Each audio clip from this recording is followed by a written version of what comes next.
जीअं त पाण मौजूदु आहियूं ॻोठ हज़रत अंबा में, जिते सिम जे पाणीअ सबबि ॻोठाणनि जूं जॻहियूं किरी पयूं आहिनि। सारियाला फ़सुल अथनि जेके उहे पाणीअ जी लपेट में अची हेठि किरी ॻरी रहिया आहिनि। वधीक ॻोठाणनि सां ॻाल्हायूं था त उन्हनि जो छा चवणु आहे? असां DC साहब खे मां हिकु ॿ दफ़ा लिखियो आहे इन जे लाइ, छो त असांजे फसलनि में पाणी आहे। चौधारी हितां खां वठी तव्हां बंद ताईं या हेॾे पोइते सॼो पाणी आहे।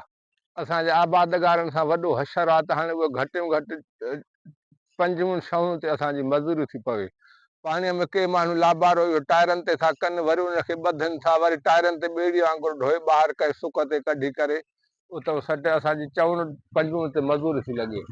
तीअं साम्हूं दरगाह भूर भिट साईं नादार शाह जी, उनजे अॻियां पाणी बीठो आहे।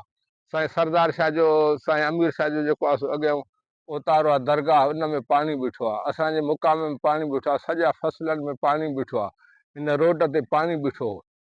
असांजी गुज़ारिश आहे DC साहब खे, ज़िले काउंसिल जे चेयरमैन खे ऐं साईं असां सां तावन कोन्हे, असांजी मदद कनि। असां उन लिख पढ़ कयूं, या त अहिड़ो को असांजो दाइमी हल ॻोल्हनि, या सिम शाख निकिरे, या जेको आहे सो बेजले वाह मथे जी आहे पुछड़ीअ ते उहो खोलाए वञे, त जीअं असां हिन ॾमर पाणी वारे हिन खां तकलीफ़ खां बची सघूं बि आहियूं। पर उनजो जेको मशीनियूं ऐं असांखे उनजो को एॾो लाभ नज़र न आयो, छो त पाणी तमामु घणो, उहे मशीनियूं घटि में घटि 8 ॾींहं हलनि हा, ऐं उन्हनि जी रेंज थोरी सवाई हुजे हा। पर हुन खां वधीक ईअं हुयो बहितर त हेॾां जिथां पुछड़ी आहे बेजले वाह जी, उतां मशीनियूं रखियूं, उनजो पाणी जेको आहे हुन BS फीडर में वञे हा, त पोइ यकदमि पाणी निकिरी वञे हा ऐं असर बि थिए हा। हुन पंहिंजे तरफ़ां कोशिशि कई, माण्हू इहो जेको आहे मिलिया। हाणे बि सहकार में आहे, चवे थो जेका मूंखे मदद हूंदी त मां उहा इनशाला कंदुसि।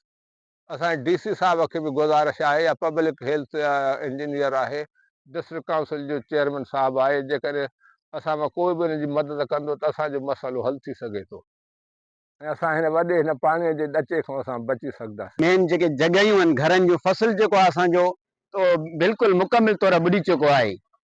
ऐं उन खां बाद में जेके हाणे घरनि ते पाणी काए पियो आहे, जीअं दरगाह तारीख़ी ऐं अज़ीम दरगाह जेका भूर भिट, उहा पाणीअ जी लपेट में आहे हींअर बि। ऐं इन खां बाद में जेके फसल आहिनि त टूपनि ऐं ॿेड़ियुनि जे ज़रिए ॿाहिरि माना कढिया पिया आहिनि। घरनि ताणी असां जेको आहे त महदूद हुन में आहियूं, ऐं एॾो को असां माना ॿाहिरियां बि न आहियूं वेठा, शहर जी हिकिड़ी माना कंधीअ ते आहियूं।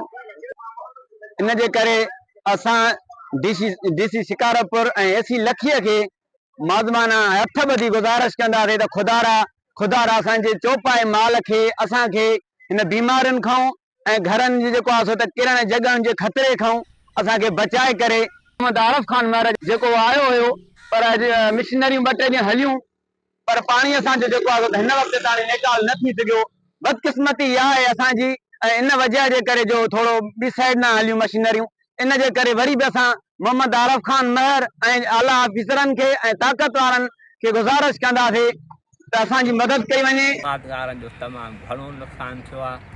कब्रिस्तान पाणीअ में, घरनि जे पाड़ में, भितनि ते पाणी, आबादगारनि जी दाद रसाई कनि ऐं पाणी निकाले जो रस्तो अख़्तियार कनि। पाणी पीअण सबबि सभ खां पहिरियों त आबादगारनि जे सारियालो फ़सुलु ॿुॾी वियो आहे, जेको ट्यूबवेल ज़रिए लुणी करे उन ते कढियोसीं वञे ॿाहिरि।